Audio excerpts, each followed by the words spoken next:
Waktu dia lagi dibakar itu di belanga besar, memohonlah dia kepada Tuhannya satu persatu. Dipanggilnya, wahai apa berhala-berhalaku, sebagaimana aku menyembahmu, beribadah kepadamu, membersihkanmu setiap hari, selamatkanlah aku dari situasi ini. Jadi orang mendengar semua itu apa yang dia minta kepada berhala-berhalanya.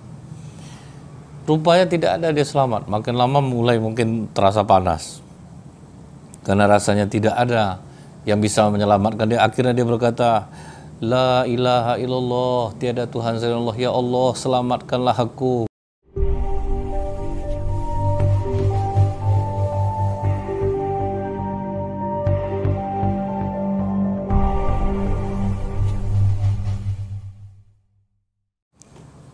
A'udzubillahi minasyaitonirrajim. Bismillahirrahmanirrahim. Assalamualaikum warahmatullahi wabarakatuh. Innal hamdalillah nahmaduhu wa nasta'inu wa nastaghfiruh wa na'udzubillahi min syururi anfusina wa min sayyiati a'malina. May yahdihillahu fala mudhillalah wa may yudlil fala hadiyalah. Asyhadu an la ilaha illallah wahdahu la syarikalah wa asyhadu anna Muhammadan abduhu wa rasuluh. Allahumma shalli wa sallim wa barik ala hadzal nabiyil karim wa ala alihi wa sahbihi ajmain. Kaum muslimin muslimat di mana saja berada, yang semoga senantiasa dirahmati oleh Allah. Bersyukur kita kepada Allah dengan mengucapkan alhamdulillahirabbil alamin. Bersolawat kita kepada Rasulullah sallallahu alaihi wasallam dengan ucapan Allahumma shalli ala Muhammad wa ala alihi washabihi wasallam. Dari Jarir dia berkata, aku mendengar Hasan berkata, suatu hari datang ke rumah Umar bin Khattab beberapa orang pembesar Quraisy. Orang-orang hebat Quraisy nih, yaitu Suhail bin Amr, ada Haris bin Hisham, dan Sufyan bin Harb.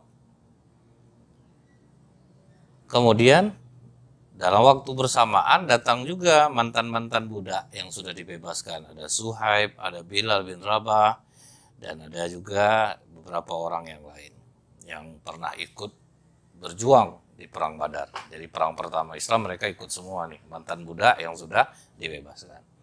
Jadi tadi yang datang pembesar-pembesar Quraisy bersamaan dengan mantan-mantan budak ini. Kemudian sampai di rumah Umar bin Khattab radhiyallahu an, mereka dipersilahkan masuk. Yang dipersilahkan masuk siapa? Justru mantan-mantan budak ini, yaitu Bilal, kemudian Suhaib disuruh masuk. Sementara pembesar-pembesar Quraisy yang sudah masuk Islam itu, mereka tertahan di luar. Yang justru masuk adalah mantan-mantan budak. Menyaksikan itu Abu Sufyan ngomong, aku tidak pernah mendapati kondisi seperti ini sama sekali. Kok kita nih kayaknya nggak dihargai. Kok mantan budak diberikan izin, kok kita kok belum gitu. Suhail bin Amr memang terkenal orang yang sangat rasional. Dia berkata, wahai orang-orang Quraisy, aku melihat wajah kalian ini seperti ada ketidaksenangan atas kejadian ini. Jika kalian marah, seharusnya kalian marah kepada diri kalian sendiri. Kenapa harus marah kepada diri kalian sendiri? Karena dahulu, kata Suhail bin Amr, kalian diajak memeluk Islam. Kalian juga diajak untuk berjuang bersama-sama. Tetapi kalian menolak. Sementara mereka, orang-orang yang duluan masuk Islam, begitu diajak mereka mau masuk. Kalau kita kan enggak gitu. Kita udah lama baru kita masuk. Jadi nanti di hari kiamat bagaimana kita dipanggil? Demi Allah, keutamaan yang telah mereka raih Abu Sufyan itu mengungguli kita jauh lebih tinggi dari sekedar kehormatan kita ini. Kita sebagai pembesar, mereka di sisi Allah jauh lebih utama daripada kita. Karena mereka adalah orang-orang yang pertama masuk Islam. Mereka mau diajak masuk Islam. Mereka tidak melawan seperti kita dahulunya. Jadi kita melihat Umar bin Khattab ini menerima tamu bukan melihat, oh ini pembesar. Siapa yang duluan diajak masuk Islam dulu mau. Walaupun dia budak, diajak dia masuk duluan. Nah, kalau kita ini bisa memperlakukan juga seperti ini gitu. Kadang kan kalau di masjid itu dia orang kaya, tapi pas pensiun baru ke masjid. Cuman dia kaya. Dan itu kadang lebih didengar kata-katanya daripada orang-orang yang sudah duluan ke masjid, cuman mereka kehidupannya lebih kurang mampu gitu. Nah, kebanyakan manusia ini kan menilai orang itu benar atau tidak kata-kata itu dari ketokohan dia, gitu, kekayaan yang dia miliki. Nah, ini yang harus kita robah ini. Karena saya masih banyak melihat masjid-masjid melakukan hal seperti ini, gitu. Sehingga orang-orang yang memang sudah rajin ke masjid dari dulunya merasa tersinggung dengan adanya orang-orang yang baru masuk ke masjid belakangan, tetapi banyak pendapat yang diterima dan lebih dihargai oleh pengurus masjid. Nah, ini contoh dekat yang terjadi di masyarakat. Kemudian yang berikutnya itu kita melihat juga bagaimana sahabat Rasulullah Abu Darda nih. Muhammad bin Ka'ab meriwayatkan ada beberapa orang tamu datang ke rumah Abu Darda malam hari. Waktu itu musim dingin. Abu Darda melihat tamu datang, dikasihlah makanan yang hangat. Nah, tetapi Abu Darda malam itu tidak memberikan mereka selimut. Jadi waktu itu musim dingin, mereka tidak dikasih selimut. Akhirnya mereka berkata, Abu Darda ini makanan kita dikasihnya enak, kok kita nggak dikasih selimut? Kan dia tahu gitu ini musim dingin. Aku harus bertanya hal ini kepadanya. Nah ini lihat, jadi nggak selesai di belakang gitu. Ada terasa menyangkal di dalam hati, tanyakan. Pergilah salah seorang bertanya. Pergi dia ke tempat Abu Darda, pas sampai di pintu rumah Abu Darda, dilihatnya Abu Darda sedang duduk bersama istrinya, mengenakan pakaian yang sederhana dan tidak berselimut. Lelaki itu pun diurungkannya niatnya untuk menanyakan soal selimut. Akhirnya dia pura-pura berkata, kenapa engkau tidak tidur Abu Darda? Seperti kami pun mau tidur itu. Abu Darda mengatakan, sesungguhnya kami ini punya rumah. Yang biasa kami pindah ke sana. Kami bisa membawa selimut dan kasur kami ke sana. Tetapi semua selimut yang ada di rumah itu sudah saya kasih kepada orang malam ini. Sekiranya kami masih memiliki selimut, tentu akan kami kirimkan kepada kalian. Cuman memang tidak ada, kami pun tidak memakai selimut malam ini. Akhirnya termenung orang yang mau bertanya ini. Ternyata dugaannya salah, dikiranya Abu Darda tidak memuliakan mereka sebagai tamu, tidak memberikan selimut. Rupanya sudah ada orang-orang yang diantarkan selimut oleh Abu Darda, dan sementara dia sendiri dan istrinya tidak bisa tidur karena kedinginan, karena dia juga tidak punya selimut. Nah, ini sifat yang luar biasa ya. Tidak mementingkan diri sendiri dan lebih memuliakan orang lain. Nah, ini yang membuat sahabat-sahabat Rasulullah itu sampai kata Rasulullah, sehebat apapun kalian beribadah di masa depan, masa akan datang, nilainya baru dengan tidur sahabatku. Karena mereka kurang memikirkan diri sendiri ini, lebih banyak memikirkan orang lain. Mungkin kalau yang kita menyangka kayaknya nyiksa diri mereka, tapi bukan itu. Mereka memang diajarkan oleh Rasulullah dan tertanam di jiwa mereka untuk lebih mementingkan keadaan orang lain daripada diri sendiri. Kemudian yang berikutnya ini dari Bakar bin Abdullah Al-Muzani. Dia berkata, di antara umat sebelum kalian pernah ada seorang raja. Dia bangkang terhadap robnya. Dia diperangi oleh kaum muslimin, kemudian dijadikan tawanan. Tentara kaum muslimin ini nakut-nakutin dia nih. Bagaimana cara kita menghukum mati dia? Dia ini jahat sama kita. Akhirnya mereka sepakat, kita letakkan sebuah belanga besar, di bawahnya kita nyalakan api. Jadi kita itu jangan bunuhnya langsung, biarkan dia tersiksa dulu gitu. Biar dia tahu azabnya selama ini dia memperlakukan kaum muslimin. Akhirnya mereka lakukan hal ini gitu. Raja ini ketakutan. Ya. Padahal tidak ada maksud kaum muslimin untuk membakar dia. Maksudnya nanti kalau udah kepanasan ya udah kita selamatin lagi. Penting dia merasa lu bagaimana ketakutannya di saat seperti itu. Karena dia suka ngerebus orang. Nah, waktu dia lagi dibakar itu di belanga besar, memohonlah dia kepada Tuhan yang satu persatu. Dipanggilnya, wahai apa berhala-berhalaku, sebagaimana aku menyembahmu, beribadah kepadamu, membersihkanmu setiap hari, selamatkanlah aku dari situasi ini. Jadi orang mendengar semua itu apa yang dia minta kepada berhala-berhala. Rupanya tidak ada dia selamat. Makin lama mulai mungkin terasa panas. Karena rasanya tidak ada yang bisa menyelamatkan dia. Akhirnya dia berkata, La ilaha illallah, tiada Tuhan selain Allah. Ya Allah, selamatkanlah aku. Karena apa yang pernah aku sembah tidak mampu menyelamatkan aku. Aku yakin kepadamu, ya Allah, selamatkanlah aku. Apa yang terjadi karena keikhlasannya itu? Tiba-tiba hujan turun lebat dari langit, mematikan api itu.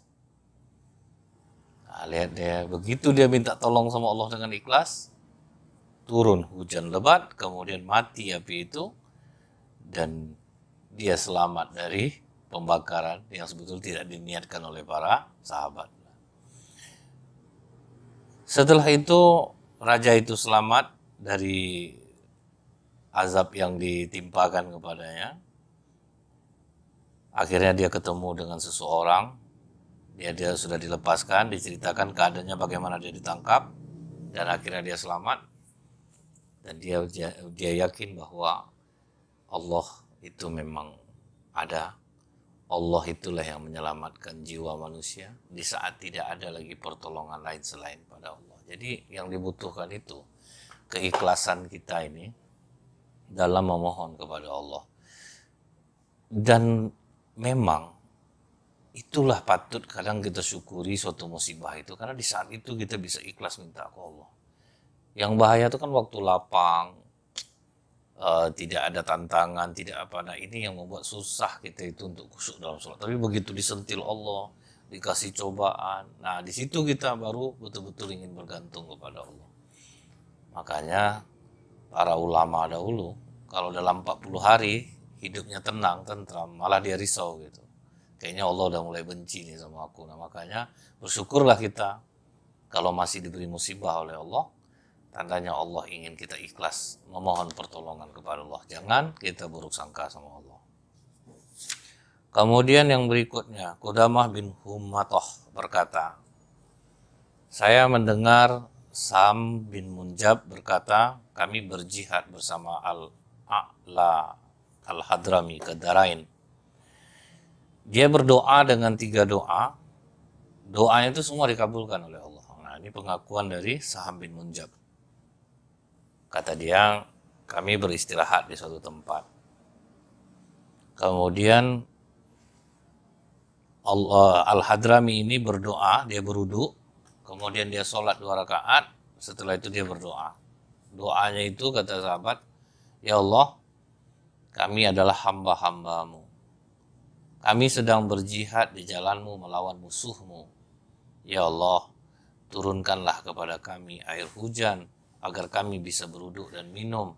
Dan jika kami telah menyelesaikan hajat kami dengan air itu, maka hilangkanlah air itu. Ya Allah, itu doa dia. Jadi biar kami yang memanfaatkan air itu, jangan sampai ada orang-orang kafir yang menjadi musuh kami yang memanfaatkan air itu.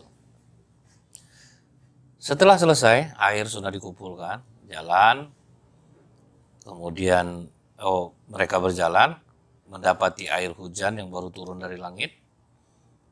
Terus kata Sahab bin Munjab, kami menggunakan untuk berwudu, kami mengambilnya untuk bekal minum. Nah selesai, ambil, udah penuh semua alat-alat minum, mereka pun berjalan. Di saat berjalan, Sahab bin Munjab penasaran dia. Balik lagi dia ke tempat air hujan yang turun tadi. Apa kata Sa'ad bin Munjab? Alangkah kagetnya aku melihat seolah-olah tidak pernah terjadi hujan di tempat itu. Kering. Akhirnya kami meneruskan perjalanan sampai ke Daraina. Jadi Sa'ad bin Munjab mengatakan ternyata doanya sangat makbul. Al-Hadrami ini betul-betul tidak ada lagi yang memanfaatkan air itu. Mereka jalan, air pun kering, seperti seolah-olah tidak pernah terjadi air hujan. Begitu sampai di Darain, ternyata antara mereka dan tempat musuh itu dipisahkan oleh laut. Nah, banyak laut luas. Bagaimana cara untuk menyeberang? Di saat itu kata Sa'ad bin Munjab Al-Hadrami berdoa, Ya Allah yang maha mengetahui dan maha pemaaf dan maha tinggi serta maha agung, kami adalah hambamu dan sedang berjihad di jalanmu melawan musuhmu. Ya Allah, berikanlah kami jalan untuk menyeberangi laut ini agar kami sampai ke tempat musuh. Apa yang terjadi kata Sa'ad bin Munjab? Kami berjalan di laut. Kami berjalan membawa hewan kendaraan kami dan air itu hanya sampai ke pelana kudanya. Padahal lautan luas itu. Sampai ke pelana kudanya saja dan kuda itu tetap berjalan sebagaimana biasanya. Nah, ini doa dia yang kedua yang disaksikan oleh para sahabat, terutama Sa'ad bin Munjab yang meriwayatkan ini, karomah dari Al-Hadrami. Saat pulang dari peperangan, Al-Hadrami merasakan nyeri di perutnya. Kemudian dia pun menemui ajalnya. Nah, waktu sudah selesai perang, mereka menang, pulang, Al-Hadrami sakit. Kemudian dia meninggal dunia. Dicari air untuk memandikannya, tapi sahabat tidak mendapatkan air. Akhirnya dibungkus dia dengan pakaiannya, dikubur. Setelah itu, sahabat meninggalkannya nih. Jalan setelah dikubur tanpa dimandikan, baru ketemu air. Di antara sahabat yang berangkat itu mengatakan, oke, kalau gitu kita balik lagi. Kita mandikan lagi Al-Hadrami mayatnya. Pas mencari, tapi tidak ditemukan lagi kuburnya. Padahal rasanya baru saja ditinggal, tidak ketemu kuburnya. Dan tidak ada yang mengetahui, udah capek dicari, tidak ada di mana tempatnya, lalu lupa entah bagaimana mereka rasanya di tempat itu tapi tidak ketemu.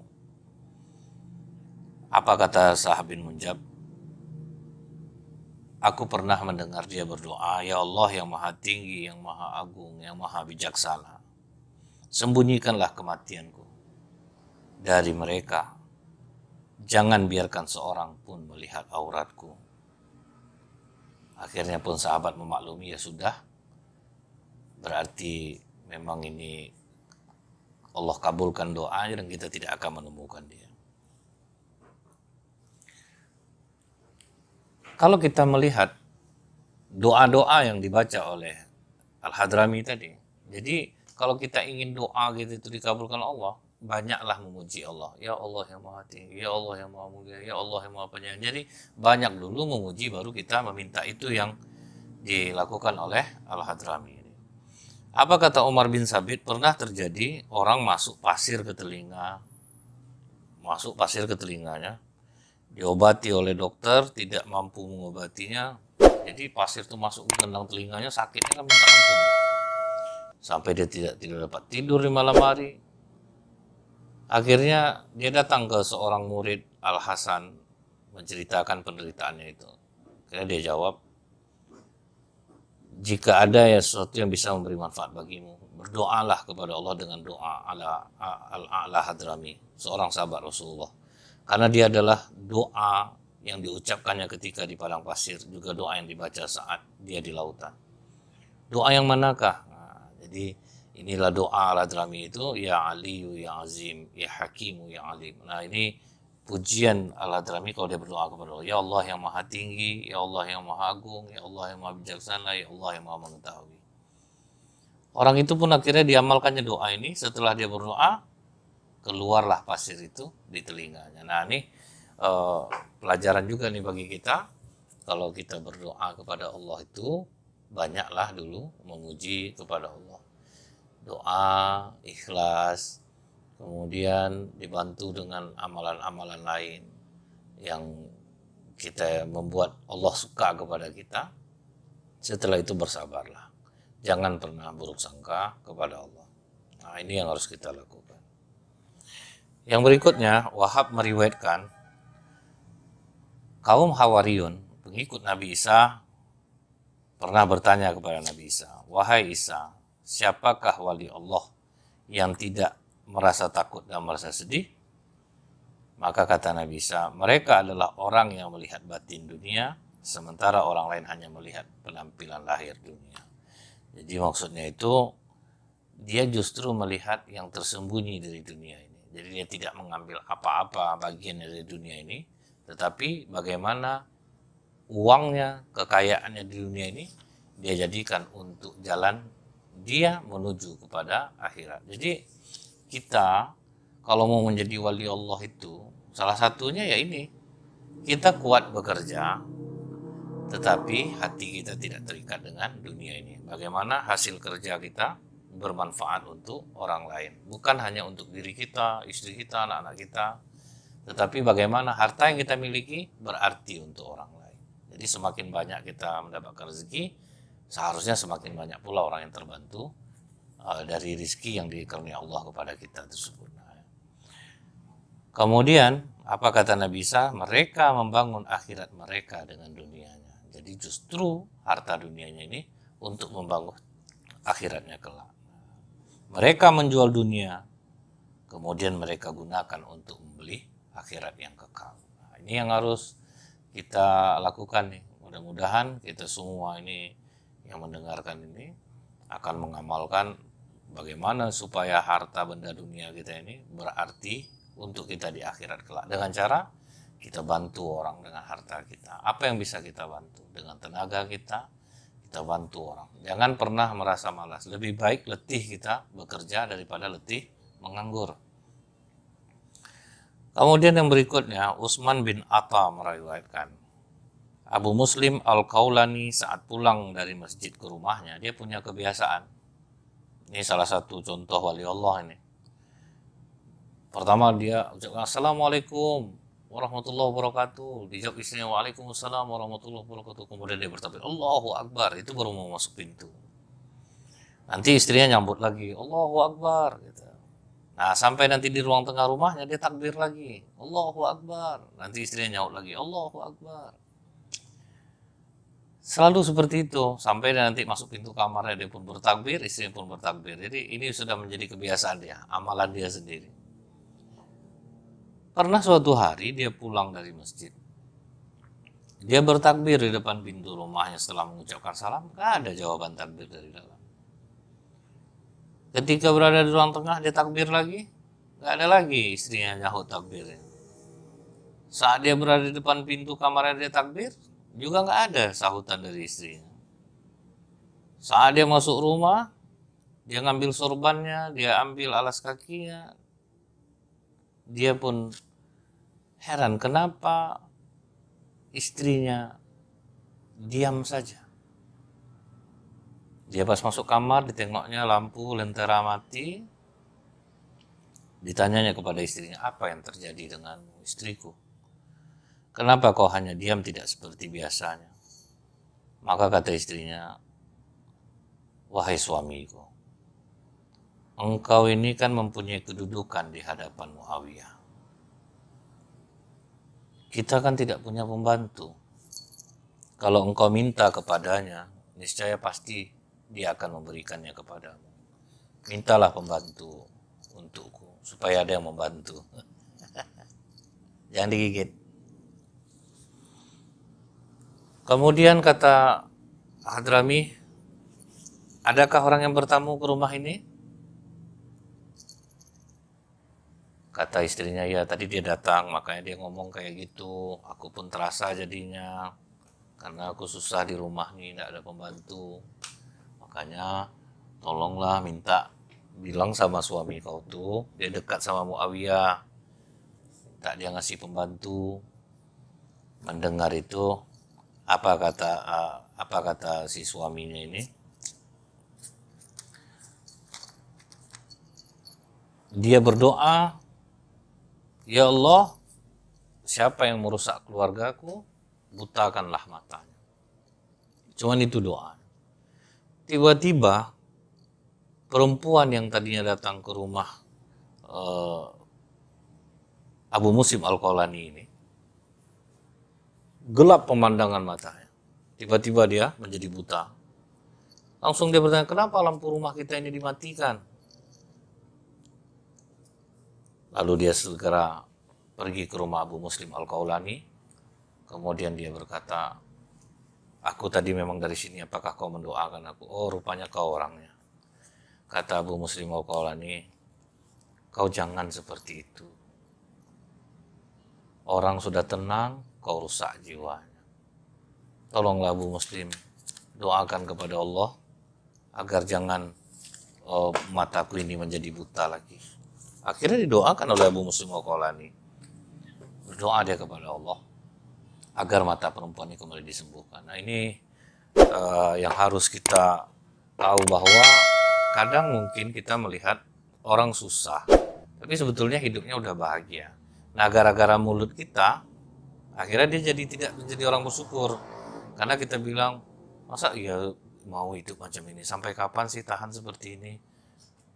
Padahal kan ada kesempatan. Nah, itu yang harus kita jangan sampai justru lisan kita ini membuat orang yang bersyukur menjadi kufur. Misalnya gini, orang udah senang dia punya rumah tipe 36, datang kita bilang, betah kau tinggal rumah ini. Akhirnya orang benci dengan rumahnya jadinya.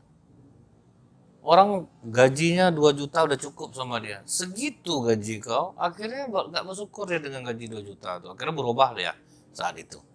Di pekerjaan dia tidak menyenangkan jadinya, karena dia merasa kayaknya aku dapat gaji kecil. Padahal sebelumnya dia merasa cukup.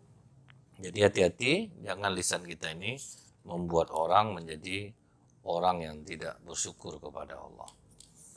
Nah, baik, mungkin itu dulu kisah yang kita sampaikan di dalam kitab 500 kisah orang soleh penuh hikmah karya Imam Ibnul Qayyim Al-Jauzi rahimahullah ini. Semoga bermanfaat. Insyaallah akan kita sambung kembali. Subhanakallahumma bihamdika asyhadu an la ilaha illa anta astaghfiruka wa atubu ilaik. Assalamualaikum warahmatullahi wabarakatuh.